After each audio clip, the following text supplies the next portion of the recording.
Thompson. Thompson was a British historian, writer and socialist. Best known for his work The Making of the English Working Class 1963.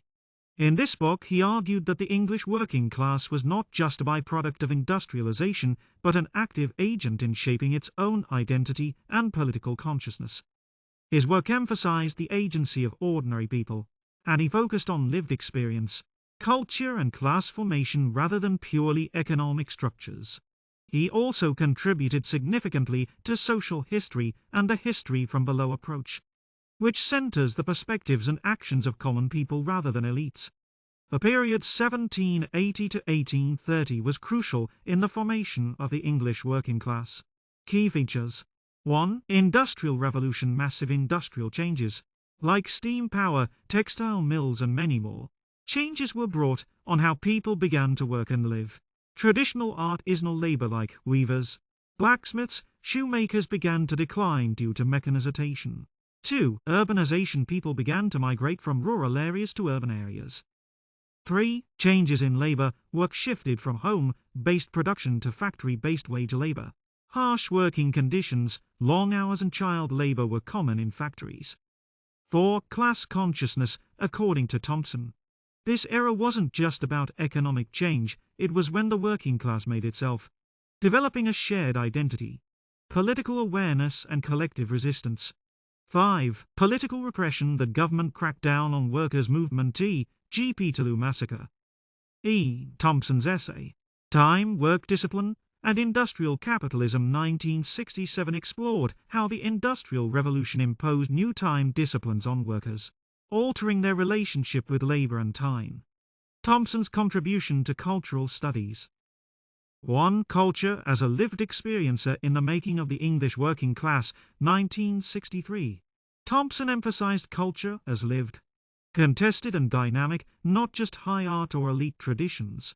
He examined customs, rituals, values, and working class consciousness as central to understanding class identity. He rejected the idea of culture as merely a reflection of economic base. 2. Moral economy. In essays like The Moral Economy of the English Crowd 1971, Thompson introduced the idea that people resist changes to economic systems, like the market, based on the deep cultural norms and expectations of fairness. 3. Critique of structuralism. Thompson opposed structuralist and Althusserian Marxism, which he saw as overly deterministic and dismissive of human agency.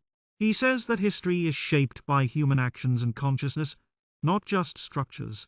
Culture, ideas and morality play a key role in how people respond to economic and political conditions. In short, Thompson fought for a more flexible, human-centered Marxism. Thompson's history from below. This approach influenced feminist history, post-colonial studies and subaltern studies. They're all approaches to uncover hidden or silenced voices in history.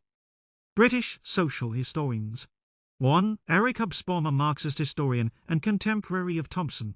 He focused on labor history. 2. Raphael Samuel, founder of the History Workshop movement, who fully embraced history from below.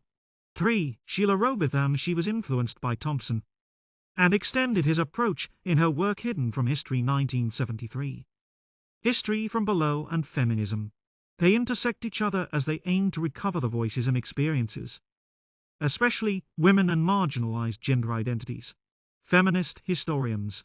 1. Joan Scott. In her Gender, a useful category of historical analysis, should be used as a category of analysis, not just as a subject, means gender should not be just used to add women to history.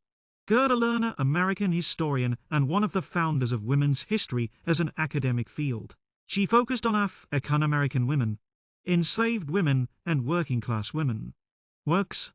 1. The Creation of Patriarchy 1986.